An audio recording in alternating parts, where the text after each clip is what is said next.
If you find this segment informative, please click the thumbs up button and subscribe to stay updated with our latest news, and share this broadcast to your friends and family. Your support helps us keep you informed. Help us get our first 10,000 subscribers. Your engagement matters. Liking, sharing, and subscribing to our content not only helps more people discover the important stories we bring you, but also supports our team's hard work. It boosts our visibility in the algorithm, making it easier for others to find ways to stay informed. Plus, it helps us generate more resources to continue delivering the news you rely on. Thank you for being part of our community and for supporting quality journalism. Magandang umaga, Davao, Mindanao at sa apat na sulok ng mundo. Ako si Marisol Sibayan Cacho, ang inyong tagapagbalita sa araw na ito.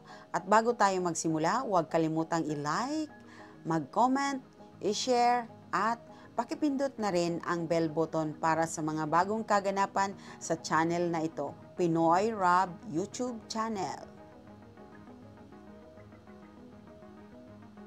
Para sa ulo ng mga balita. Ulat panahon. Sa ganap na ikalas-3 ng hapon, ang bagyong Julian Krathon ay nasa layong 245 km silangan ng Calayan, Cagayan. Taglay ang hanging 120 km per hour at pagbugsong aabot sa 150 km per hour. Kumikilos sa pahilaga, kanluran sa bilis na 15 km per hour. Balitang lokal. Pinagsanib puwersa ng mga leader ng Pilipinas para protektahan ang mga bata. Suliranin sa manpower, hamon sa PSSO sa pagpapatupad ng CCTV ordinansa. Bagong lingap satellite office binuksan na.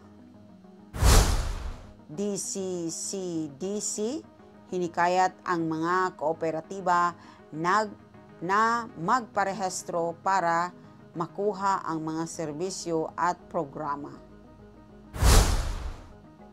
Balitang pambansa. Inutos ni Marvel ang muling investigasyon sa pagpatay sa dating opisyal ng PCSO. Babae nahuli ng NBI 7 sa pagbibinta ng peking BAR at PhilHealth cards. Balitang pandaigdig. Hindi bababa sa 49 katao ang nasawi sa mga airstrike ng Israel sa Lebanon noong linggo.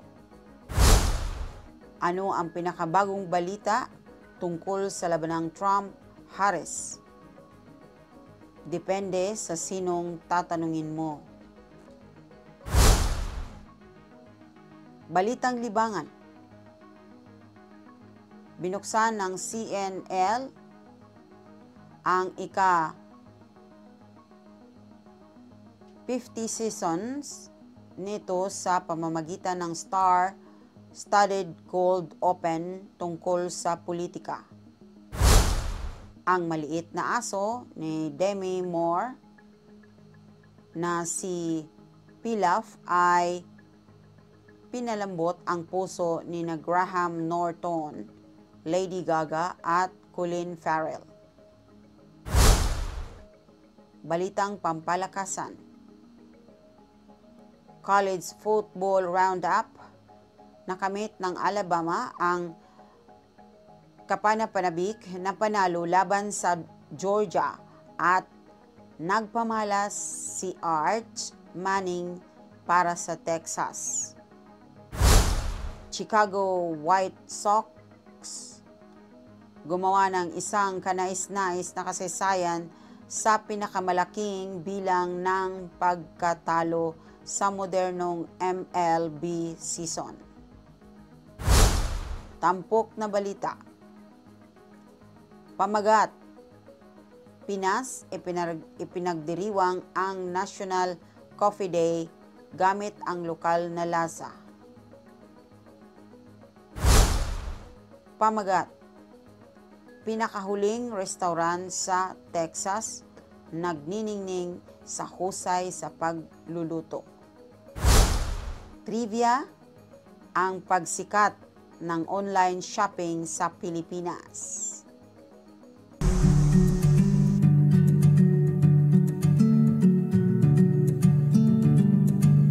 Ulat panahon. Sa ganap na 3:00 ng hapon, ang bagyong Julian Crathon ay nasa layong 245 km silangan ng Calayan, Cagayan. Taglay ang hanging 120 km per hour at pagbugsong aabot sa 150 km per hour. Kumilos pahilaga, kanluran sa bilis na 15 km per hour. Inaasahan ang malalakas na pag-ulan at hangin sa Batanes, Cagayan kasama ang Babuyan Islands, Apayao at Ilocos Norte dahil sa bagyong Julian na may banta ng mga flash flood o landslide. Ang Aurora, Ilocos Cordillera at Cagayan Valley ay makararanas ng malalakas na hangin at pag-ulan na may katamtamang panganib.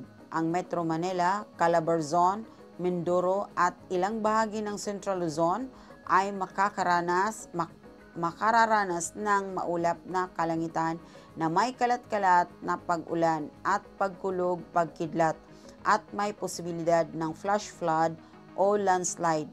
Ang natitirang bahagi ng bansa ay makararanas ng bahagyang maulap hanggang maulap na kalangitan na may pulupulong pagkulog, pagkidlat na posibleng magdulot ng malubhang epekto sa mga localized storm.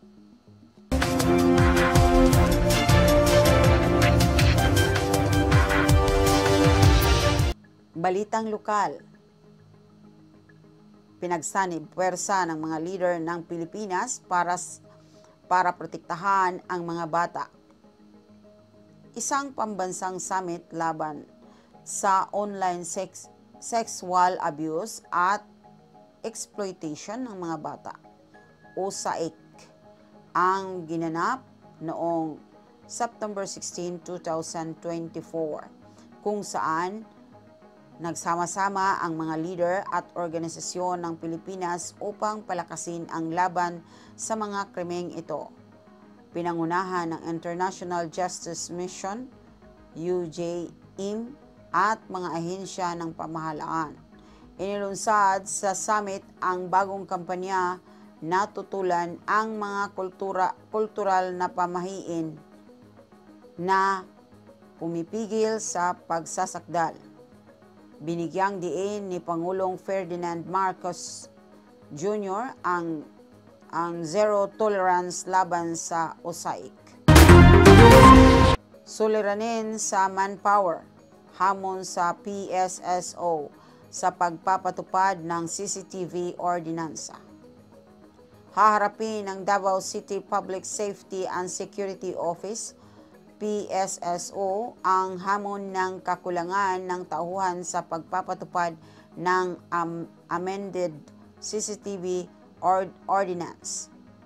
Tanging 8 tauhan ang nagsasagawa ng inspeksyon sa maraming establishmento ayon kay PSSO Head Angel Sumgaysay. Patuloy ang koordinasyon sa iba pang tanggapan ng lungsod upang matiyak ang pagsunod, bagaman may ilan pang establishmentong nagpapaliban sa pagbibigay access. Bagong Lingap Satellite Office, binuksan na. Formal na binuksan ang ika-6 na satellite office ng Lingap para sa mahirap noong September 26, 2024 sa Davao City Recreational Center. Magsisilbi ito sa mga residente ng Barangay 31-D, 36-D, 37-D, 40-D at Bukana upang mapadali ang pagkuha ng tulong para sa mga bayarin sa ospital, laboratorio, dialysis, libing at gamot. DCC-DC hinikayat ang mga kooperatiba na magparehistro para makuha ang mga serbisyo at programa. Hinikayat ng Davao City Cooperative Development Council, DCCDC, ang mga kooperatiba na magparehistro sa Cooperative Development Office, CCDO, upang makatanggap ng mga serbisyo at programa. Sa kasalukuyan, 455 kooperatiba ang rehistrado at hinihikayat ang iba pa na sumali.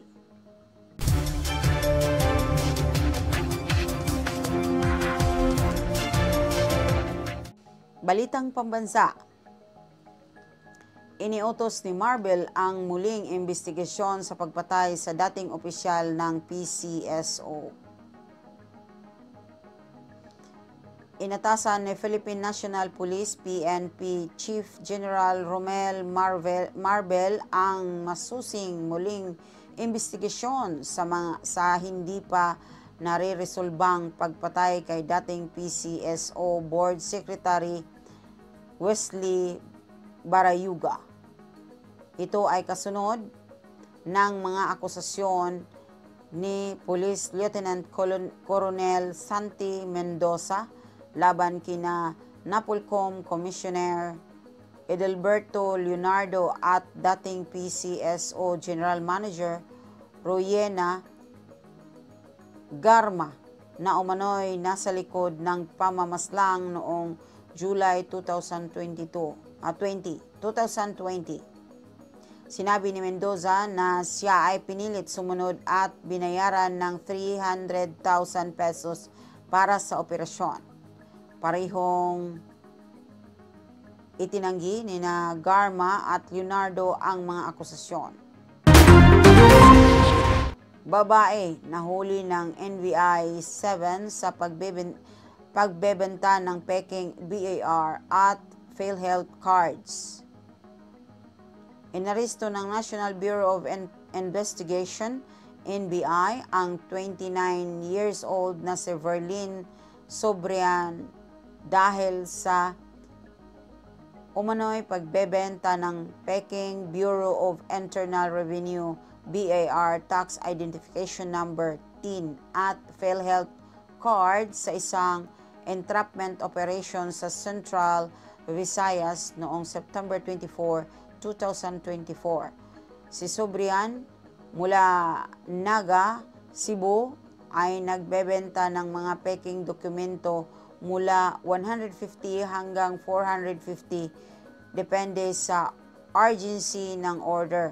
Ayon kay NBI 7 Director Renan Agustus Oliva, posibleng may kaugnayan ang mga dayuhang grupo sa scheme. Si Sobrian ay nahaharap sa mga kaso ng pamemeke ng dokumento at computer-related forgery.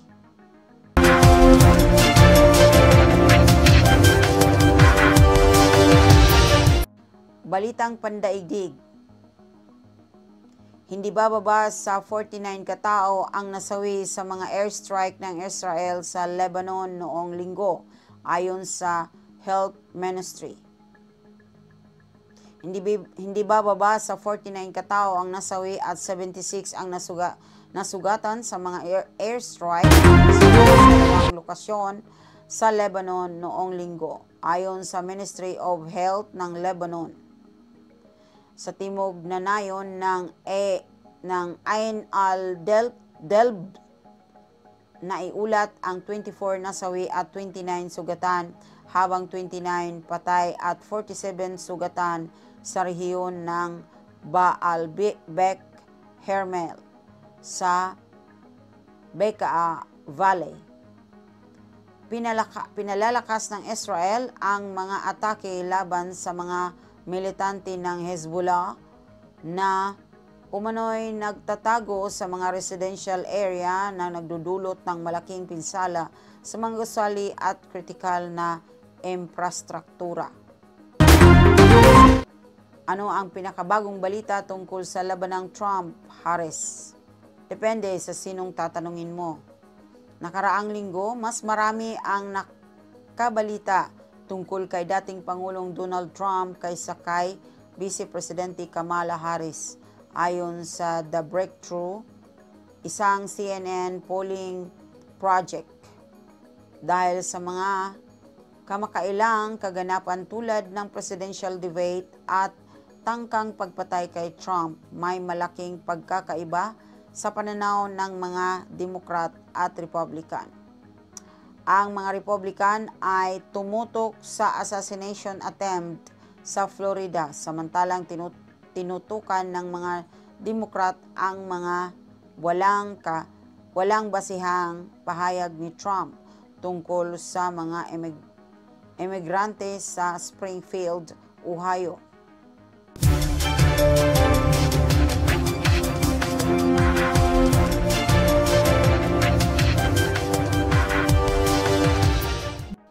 Balitang libangan. SNL sinimulan ang ika-50 season nito sa isang bituin na cold open tungkol sa politika. Pinasimulan ng Saturday Night's Live ang ika-50 season nito sa isang star-studded cold open na nakatuon sa halalan sa pagkapangulo. Bumalik si Maya Rudolph bilang Vice Presidente Kamala Harris na paboritong inihambing ang kanyang kampanya sa kantang Espresso ni Sabrina Carpenter. Kasama niya sina Jim Gaffigan bilang Tim Walz, Andy Samberg bilang Doug Emhoff at Dana Carvey bilang Pangulong Joe Biden. Sa sketch, si James Austin Johnson ay gumanap bilang Donald Trump na nahirapang magpatili ng audience sa isang mahaba niyang rally. Lumakas si Bowen Yang bilang Senator J.D. Vance. Nagdagdag ng katatawanan tungkol sa pagkagiliw ni Trump sa kanya. Si Jane Smart ang naging host, habang si Jelly Roll ang musical guest. Demi Moore's cute na asong si Pilaf pinatamis ang puso ni Graham Norton, Lady Gaga at Colin Farrell. Lumabas si Demi Moore sa The Graham Norton Show kasama ang kanyang napakaliit na micro chihuahua na si Pilaf na tinatawag niyang kanyang special significant other.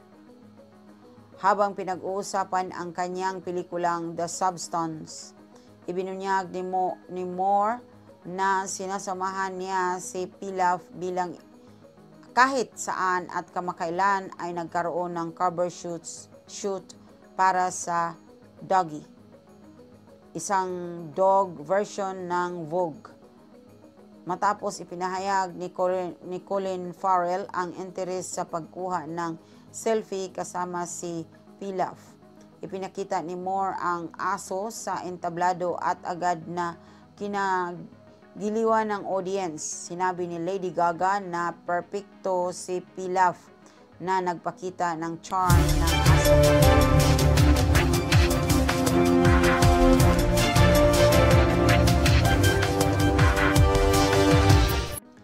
Balitang pampalakasan. Roundup ng college football Sabado. Alabama nanalo kontra Georgia. Arch Manning namangha para sa Texas. Tinalo ng number 4 Alabama Crimson Tide ang number 2 Georgia Bulldogs sa isang kapanapanabik na laban, 41-34, matapos sumabol mula sa 34-33 sa huling minuto. Nanguna ang Alabama sa 37 halftime, ngunit bumawi ang Georgia sa ikalawang kalahati na nagtala ng 3 touchdowns.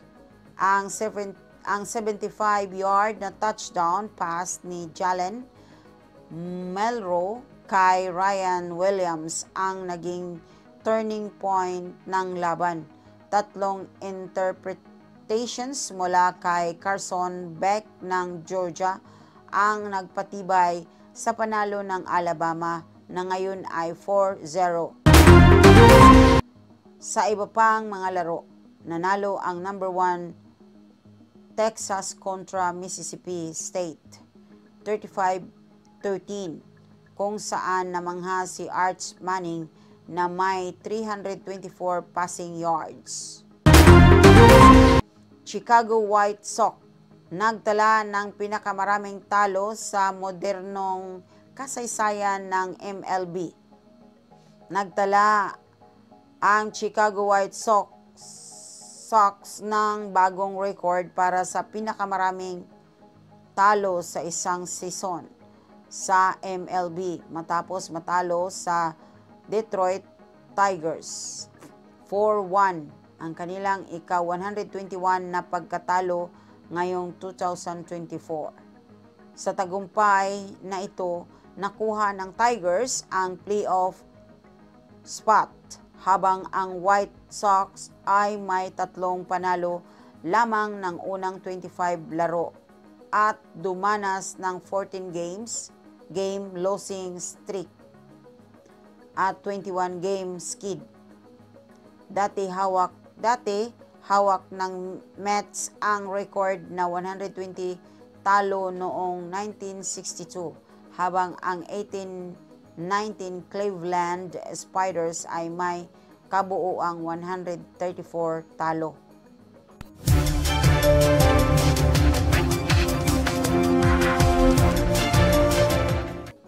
Mga tampok na balita. Pilipinas, ipinagdiriwang ang National Coffee Day sa mga lokal na lasa. Noong September 29, 2024, ipinagdiriwang ng Pilipinas ang National Coffee Day. Binibigyang diin ang mayamang kultura ng kape at iba't ibang lokal na lasa ng bansa. Nag-alok ang mga coffee shop sa buong bansa ng mga promotion, pagtikim at espesyal na timpla upang hikayatin ang mga mahilig sa kape at itinaguyod ang napapanatiling pagkukunan. Kilalang rehiyon tulad ng Batangas, Cordillera at Cavite ay nagpakita ng kanilang natatanging beans at idiniin ang kahalagahan ng pagsuporta sa mga lokal na magsasaka. Ang mga kaganapan ay kinabibilangan ng mga workshop at tamang pag-brew at talakayan tungkol sa kinabukasan ng Philippine coffee sa pandaigdigang merkado.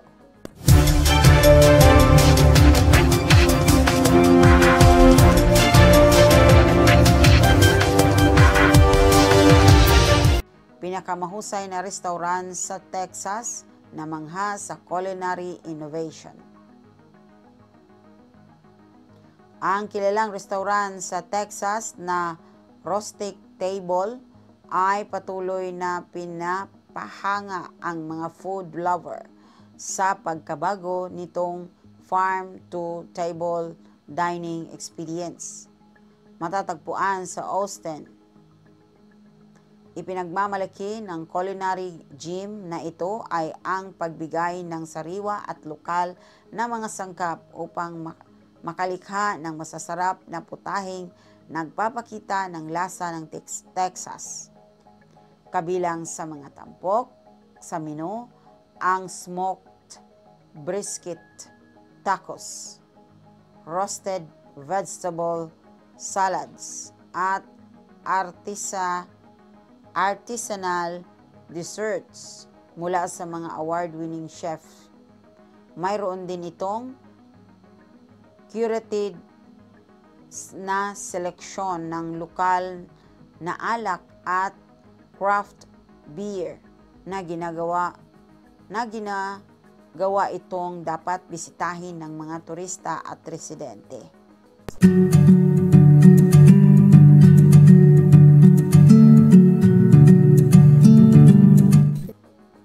Trivia: ang pag-usbong ng online shopping sa Pilipinas. Nagkaroon ng malaking pagtaas sa online shopping sa Pilipinas, lalo na sa panahon ng pandemya. Sa populasyon na higit 113 million, higit na 76% ng mga Pilipino ang aktibong gumagamit ng internet na nag-aambag sa lumalaking merkado ng e-commerce. Ang mga tanyag na platform tulad ng Lazada, Shopee at Zalora ay nagpadali sa mga mamimili na mamili mula sa kanilang mga tahanan. Ang mga kaganapang tulad ng 11/11 at 12/12 na benta ay umakit ng milyon-milyong mamimili na nag-aalok ng malalaking diskwento at promosyon. Ang pag-unlad ng mobile payments ay mga serbisyo sa paghahatid ay higit pang nagpasigla sa trend na ito, na ginawa ang online shopping na bahagi ng kulturang Pilipino at pamumuhay. At yan ang mga balita sa araw na ito. Huwag kalimutang i-like, mag-comment at i-share. At pakibindot na rin ang bell button para sa mga update po, para ma-update po kayo sa mga bagong kaganapan sa channel na ito. Maraming salamat sa inyong panunood.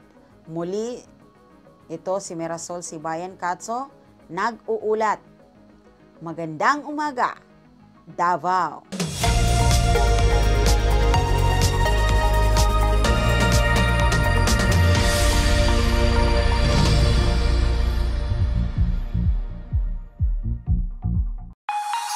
If you find this segment informative, please click the thumbs up button and subscribe to stay updated with our latest news, and share this broadcast to your friends and family. Your support helps us keep you informed. Help us get our first 10,000 subscribers. Your engagement matters. Liking, sharing, and subscribing to our content not only helps more people discover the important stories we bring you, but also supports our team's hard work. It boosts our visibility in the algorithm, making it easier for others to find ways to stay informed.